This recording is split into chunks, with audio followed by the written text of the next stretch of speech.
ఆర్థిక సంక్షోభం, ఉగ్రవాద దాడులు, రాజకీయ అస్థిరత, అనిశ్చితి, వీటి మధ్య పాకిస్తాన్ పరిస్థితి అంతకంతకు దిగజారుతుంది. అసలే వ్యవసాయ ఆధారిత దేశమైన పాకిస్తాన్లో కొన్ని కంపెనీలు మాత్రమే టెక్నాలజీ పరంగా అక్కడ నడుస్తున్న పరిస్థితి. కానీ ఇప్పుడు అవి కూడా తట్టా బుట్టా సర్దుకొని పోతున్న సంఘటనలు చోటు చేసుకుంటున్నాయి. తాజాగా పాకిస్తాన్కు మైక్రోసాఫ్ట్ గుడ్ బై చెప్పింది. బ్రేకింగ్ న్యూస్ చూస్తున్నాం. పాకిస్తాన్లో టెక్ దిగ్గజం ఆఫీసులు క్లోజ్ చేశారు, కంపెనీ కార్యకలాపాలు మూసివేశారు. మైక్రోసాఫ్ట్ ఉద్యోగులకు మెయిల్ చేసింది. కంపెనీ మార్చి 7, 2000లో పాకిస్తాన్లో కార్యకలాపాలు ప్రారంభించింది. మైక్రోసాఫ్ట్ పాకిస్తాన్ సంక్షోభ పరిస్థితుల్లో ఈ నిర్ణయం తీసుకుంది. ఆర్థికంగా దివాలా తీయడంతో ఒక్కొక్కటిగా పాకిస్తాన్ను వీడుతున్న ఈ కంపెనీలు, మారుతున్న రాజకీయ పరిస్థితులు, ఆర్థికంగా దివాలా అంచున చేరడం, ఇక ఆ దేశంలో రాజకీయ అస్థిరత, ఆర్థిక వ్యవస్థ ప్రధాన కారణాలుగా చెప్తున్నారు. ప్రభుత్వాలు మారడం, అధిక పన్నులు, టెక్నాలజీ ఇంపోర్టులో ఇబ్బందులతో ఈ నిర్ణయం తీసుకున్నట్టుగా చెప్తున్నారు. మొత్తం మీద వ్యవసాయ ఆధారంగా నడుస్తున్న ఆ దేశ ఆర్థిక వ్యవస్థలో కొన్ని టెక్నాలజీ కంపెనీలు మాత్రమే కొనసాగుతున్నాయి. అయితే ఇప్పుడు అవి కూడా ఒక్కొక్కటిగా తమ కార్యకలాపాలను ముగిస్తూ బయలుదేరుతున్నాయి. ఈ క్రమంలోనే టెక్నాలజీ రంగంలోని ప్రముఖ సంస్థ మైక్రోసాఫ్ట్ జూలై 3, 2025 నుంచి పాకిస్తాన్లో పూర్తిగా విడిచిపెట్టిపోయింది. ఈ సంస్థ ఎలాంటి అధికారిక ప్రకటన చేయకుండా అక్కడి కార్యకలాపాలను మూసివేసింది. ఈ విషయాన్ని మైక్రోసాఫ్ట్ పాకిస్తాన్ శాఖ చీఫ్ జువాద్ రెహమాన్ వెల్లడించారు. దీన్ని ఒక యుగానికి ముగింపుగా అభివర్ణిస్తున్నారు. ఇక మార్చి 7, 2000 సంవత్సరంలో మైక్రోసాఫ్ట్ పాకిస్తాన్లోకి ప్రవేశించి అక్కడి డిజిటల్ అభివృద్ధికి నాంది పలికింది. దాదాపు 25 ఏళ్లుగా కొనసాగిన ఈ భాగస్వామ్యాన్ని ఇప్పుడు ఆ సంస్థ ముగించింది. మైక్రోసాఫ్ట్ తన నిష్క్రమణకు సంబంధించిన స్పష్టమైన కారణాలను వెల్లడించకపోయినా ఆర్థిక, రాజకీయ అస్థిరత, వాణిజ్య పరిస్థితుల మైమరపాటే సంస్థకు వెళ్ళిపోవడానికి ప్రధాన కారణాలుగా కనిపిస్తున్నాయని పాకిస్తాన్లోని విశ్లేషకులు అభిప్రాయపడుతున్నారు. వీటి వల్ల మైక్రోసాఫ్ట్కు ఆ దేశంలో తన కార్యకలాపాలను కొనసాగించడం కష్టమైనట్టుగా తెలుస్తోంది. 2024 ఆర్థిక సంవత్సరంలో పాకిస్తాన్ వాణిజ్య లోటు $24.5 బిలియన్ పెరిగింది. జూన్ 2025 నాటికి ఆ దేశ విదేశీ మారక ద్రవ్య నిల్వలు కేవలం $11.5 బిలియన్ పరిమితమయ్యాయి. ఇది టెక్నాలజీ దిగుమతులు, విదేశీ పెట్టుబడులపై తీవ్ర ప్రభావాన్ని చూపాయి. దీంతో ఒక్కసారిగా పాకిస్తాన్లో పేదరికం కూడా పెరుగుతూ వచ్చింది. ఇక ఇవే కాక పేదరికంతో బాధపడుతున్న పాకిస్తాన్లో స్థానికంగా అవసరమైన నైపుణ్యాలు కలిగిన ప్రజలు కూడా లేరు.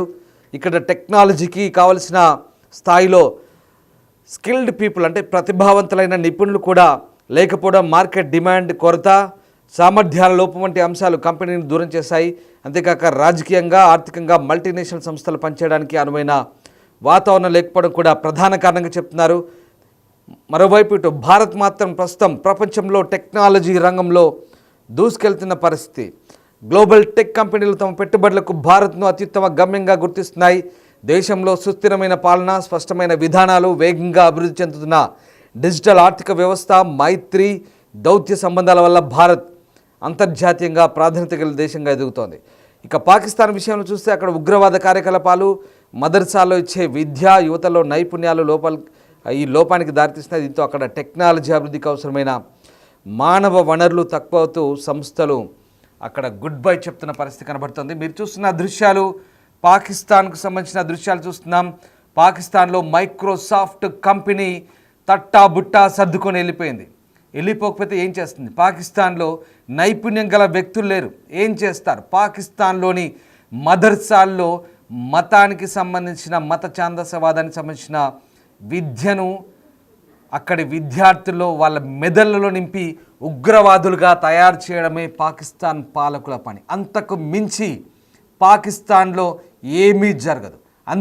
అందుకే పాకిస్తాన్లో అక్కడ ఉన్నటువంటి కంపెనీలు కూడా వెళ్ళిపోతున్నాయి. ఒక కంపెనీ ఉండాలంటే, ఒక మల్టీనేషనల్ కంపెనీ ఉండాలంటే దానికి తగిన మానవ వనరులు కూడా ఉండాలి. ఆ దేశంలో నైపుణ్యం గల వ్యక్తులు ఉండాలి, స్కిల్డ్ పర్సన్ ఉండాలి.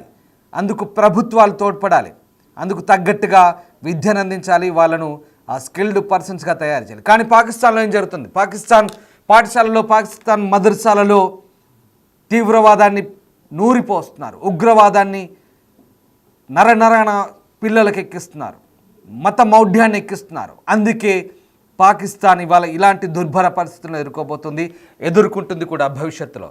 ఖచ్చితంగా పాకిస్తాన్ లాంటి రాజకీయ అస్థిరత ఉన్నటువంటి దేశాల్లో ఇక ఎలాంటి మల్టీనేషనల్ కంపెనీలు మనుగడ సాగించలేవడానికి మైక్రోసాఫ్ట్ ఒక ఉదాహరణ. 2000 సంవత్సరంలో మైక్రోసాఫ్ట్ సరిగ్గా 25 ఏళ్ల క్రితం పాకిస్తాన్లో బ్రాంచ్ను ఓపెన్ చేసినప్పుడు చాలా అట్టహాసంగా ఆర్భాటంగా పాకిస్తాన్ ఇక సాఫ్ట్వేర్లో డిజిటల్ రంగంలో దూసుకుపోతుందని చాలామంది భావించారు. అక్కడ బిల్ గేట్స్ కూడా ఓపెన్ చేసినప్పుడు వెళ్ళాడు, చాలా పెద్ద ఎత్తున సంబరాలు చేసుకున్నారు. కానీ ఇవాల్టి రోజు సరిగ్గా 25 సంవత్సరాల తర్వాత పాకిస్తాన్లో పరిస్థితి ఏంటి? యుద్ధాలు చేస్తారా? మీ దేశంలో ఆర్థికంగా సరిగ్గా లేదు, పూర్తిగా దిగజారిపోయారు. ఉన్న కంపెనీలు తట్టాబుట్టా సర్దుకొని పోతుంటే మీకు యుద్ధాలు కావాలా? పొరుగు దేశం భారత్తో కొట్లాట కావాలా? తీవ్రవాదాన్ని పెంచి పోషించి భారత్ పైకి ఉసుగొల్పుతారా? ఇదా పాకిస్తాన్లో పరిస్థితి? మీ దేశంలో మీరు కాపాడుకోండి. చూడండి, తట్టాబుట్టా సర్దుకొని అందరూ వెళ్ళిపోతున్నారు.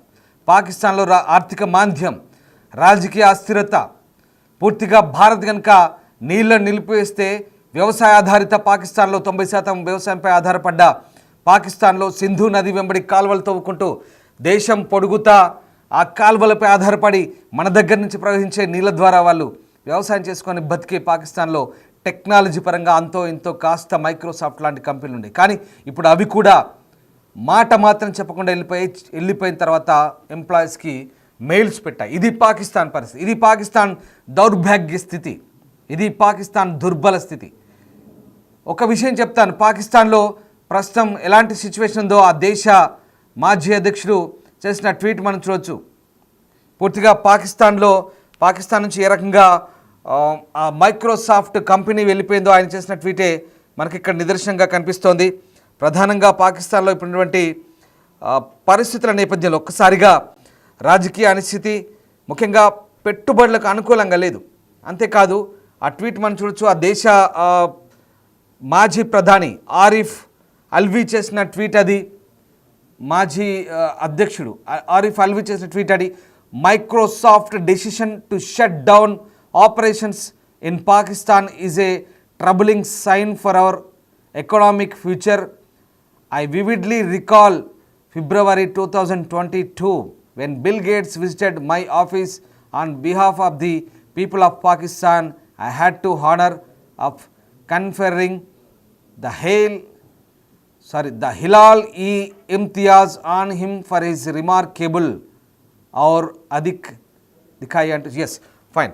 So ఆ రకంగా ఆయన చేసిన కృషికి ఆ హిలాల్-e-Imtiyaz అనే ఒక గౌరవ సూచిక బిరుదును కూడా మైక్రోసాఫ్ట్ అధినేత బిల్ గేట్స్కు అప్పట్లో పాకిస్తాన్ మాజీ అధ్యక్షుడు ఇచ్చిన సూచికను కూడా ఆయన ట్విట్టర్ రూపంలో పెట్టాడు. పాకిస్తాన్ ఆర్థికంగా దిగజారిపోతుందంటూ ఆయన భయాందోళన వ్యక్తం చేస్తున్నారు. ఒకప్పటి పాకిస్తాన్లో మైక్రోసాఫ్ట్ అధినేత బిల్ గేట్స్ సందర్శించినప్పటి దృశ్యాలు అవి.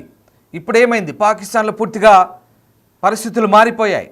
ఒక్క విషయం చెప్తాను, 2022 జూలై నెలలో పాకిస్తాన్ చెందిన ఒక మంత్రి ఏం చెప్పాడో తెలుసా పాకిస్తాన్ ప్రజలకి? మన దేశ ఆర్థిక పరిస్థితి బాగాలేదు, మనం చాయ్ పత్తా ఉంటుంది కదా, చాయ్ పత్తా మనం విదేశాల నుంచి దిగుమతి చేసుకుంటున్నాం, చాయ్ తక్కువ తాగండిరా బాబు, మనకు చాయ్ పత్తా కూడా గతి లేదంటూ ఆ దేశ మంత్రి ఏకంగా స్టేట్మెంట్ ఇవ్వడం చూస్తే పాకిస్తాన్ పరిస్థితి ఏ రకంగా ఉందో ఒకసారి మనం అర్థం చేసుకోవచ్చు. అలాంటి పాకిస్తాన్ భారత్తో యుద్ధానికి దిగుతుంది. అలాంటి పాకిస్తాన్ పక్క దేశం చైనా, తుర్కీతో కలిసి భారత్ పైకి మిసైల్ వేస్తుంది. అలాంటి పాకిస్తాన్ భారత్ పైకి ఉగ్రవాదం ఉసిగొల్పుతుంది. తినడానికి తిండి లేకున్నా, ఆర్థిక మాంద్యం ఉన్న దేశంలో పరిస్థితులు బాగా లేకున్నా యుద్ధాలు మాత్రం కావాలి. ఇది పాకిస్తాన్ పరిస్థితి. పాకిస్తాన్ నిజంగా ఎంత దుర్బలమైన పరిస్థితిలో ఉందంటే అక్కడ దేశ ఆర్థిక పరిస్థితి, అక్కడ దేశ ద్రవ్యోల్బణం. అరే పిండి కోసం కొట్లాడుకుంటారు, చపాతీ పిండి కోసం పాకిస్తాన్లో కొట్లాట్లు అవుతాయి తెలుసా? అలాంటి దౌర్భాగ్య పరిస్థితిలో పాకిస్తాన్ ఉంది. కేవలం గోధుమ పిండి కోసం కొట్లాడుకునే పాకిస్తాన్లో ఇలాంటి మల్టీనేషనల్ కంపెనీలు ఉంటాయా? మల్టీనేషనల్ కంపెనీలు ఉండాలంటే కావాల్సిన సౌకర్యాలు ఉండాలి, అక్కడ సౌహృద్భావ వాతావరణం ఉండాలి, అక్కడ పరిస్థితులు అనుకూలంగా ఉండాలి, అంతర్జాతీయ సౌకర్యాలు ఉండాలి, అంతర్జాతీయంగా మంచి పరిస్థితులు ఉన్నాయి. కానీ పాకిస్తాన్లో ఉన్నదేంటి? మతమౌఢ్యం, ఉగ్రవాదం, రాజకీయ అనిశ్చితి, గొడవలు, కొట్లాట్లు. ఇటు చూస్తే కాబిర్ పంక్తుంక్వా, అటు చూస్తే బలూచిస్తాన్, మరోవైపు ఇటు ఇస్లామాబాద్, లాహోర్, రావల్పిండిలో ఎంతసేపు మతానికి సంబంధించిన నాయకులు ఉగ్రవాదాన్ని పెంచి పోషించే టెర్రర్ లాంచ్ ప్యాడ్ అని తయారు చేసే ముఠా నాయకులు తయారయ్యారు. పూర్తిగా ఇది పాకిస్తాన్ పాఠశాలలో, పాకిస్తాన్ కళాశాలలో, పాకిస్తాన్ మదర్సాలలో ఎక్కడ చూసినా మతమౌఢ్యం, ఉగ్రవాదం, భారత్ పైకి ఏ రకంగా దండయాత్ర చేయాలి, ఏ రకంగా దాడులు చేయాలి. కానీ భారత్ని చూడండి ఏ రకంగా ఉందో. పాకిస్తాన్ ఒక్కసారి భారత్ని చూసైనా బుద్ధి తెచ్చుకోవాలి. ఇవాళ ప్రపంచ దేశాల్లో సాఫ్ట్వేర్ ఎగుమతుల్లో మొదటి స్థానంలో ఉంది భారత్. టాప్ 5లో ఉంది. ప్రపంచ దేశాల్లో సాఫ్ట్వేర్లో భారత్ దూసుకుపోతుంది. టెక్నాలజీ పరంగా సరికొత్త అవకాశాలను అందిపుచ్చుకొని అనేక అగ్ర కంపెనీలన్నీ కూడా భారత్లో క్యాంపస్లు తెరుస్తున్నాయి. కారణం భారత్లో రాజకీయ సుస్థిరత, భారత్లో మంచి పరిపాలన, భారత్లో స్నేహపూర్వక వాతావరణం, భారత్లో అంతర్జాతీయ సౌకర్యాలు, భారత్లో కావాల్సినటువంటి అనువైన సౌకర్యాలు పెట్టుబడులకు ఉన్నాయి.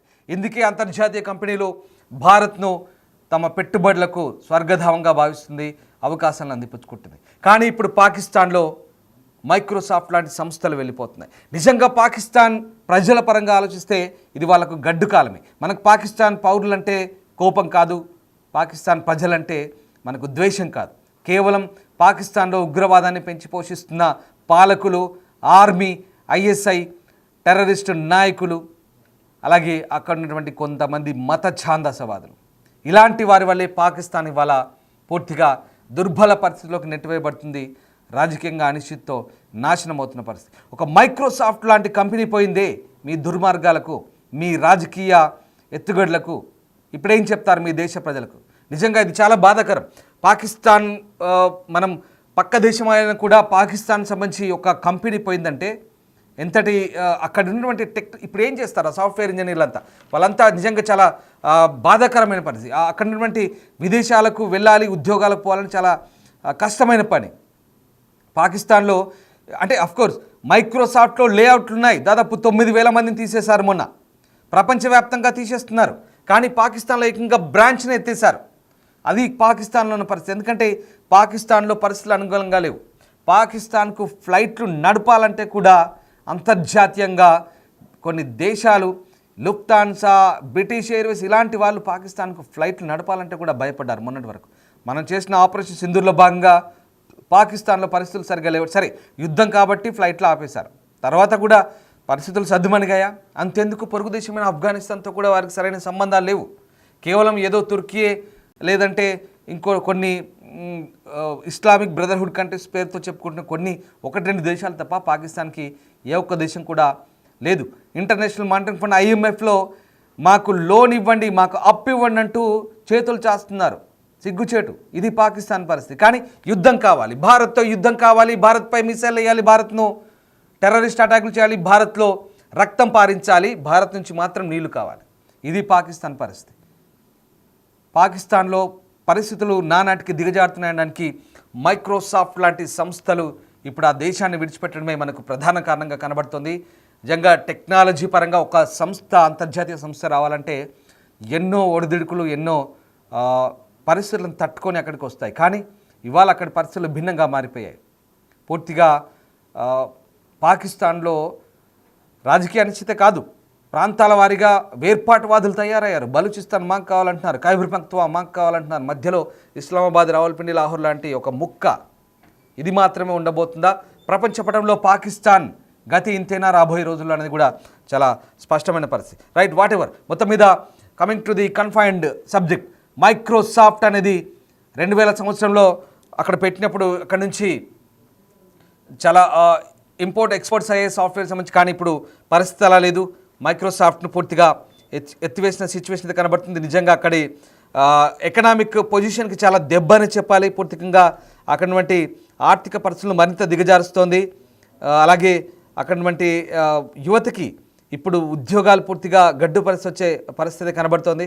ఏదేమైనా పాకిస్తాన్లో ఇప్పుడున్నటువంటి పరిస్థితిలో 25 ఏళ్ల ప్రయాణానికి గుడ్ బై చెప్తూ టెక్ దిగ్గజం మైక్రోసాఫ్ట్ ప్రస్తుతం అక్కడి నుంచి పూర్తిగా ఎత్తేసిన పరిస్థితి కనబడుతోంది. పూర్తిగా పాకిస్తాన్ రీజనల్ ఆఫీస్ని మూసివేసింది.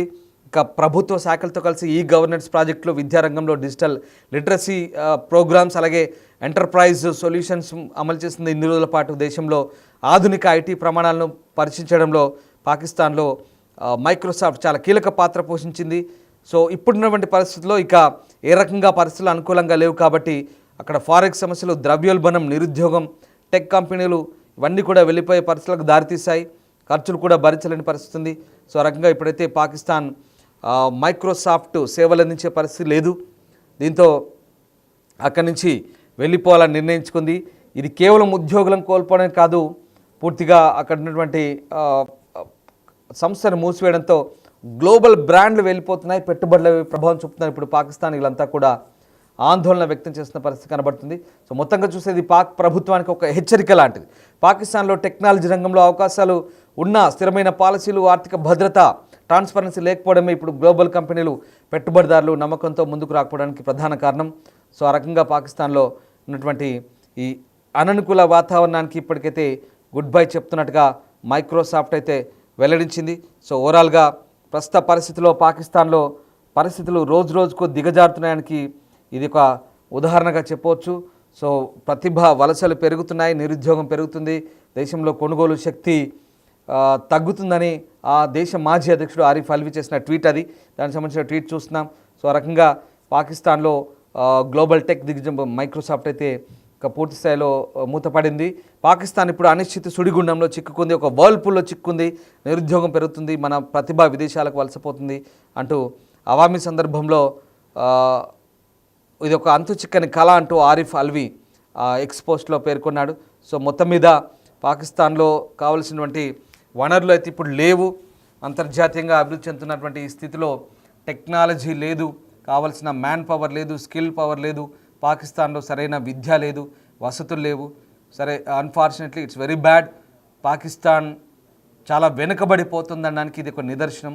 పాకిస్తాన్, మళ్ళీ చెప్తున్నాను, పాకిస్తాన్ ప్రజల మీద కోపం కాదు, పాకిస్తాన్ పాలకులు ఉగ్రవాదాన్ని పెంచి పోషిస్తున్న కొంతమంది మీదే భారత్కు ఎప్పటికైనా వాళ్ళని నిర్మూలించాలన్నదే భారత్ లక్ష్యం.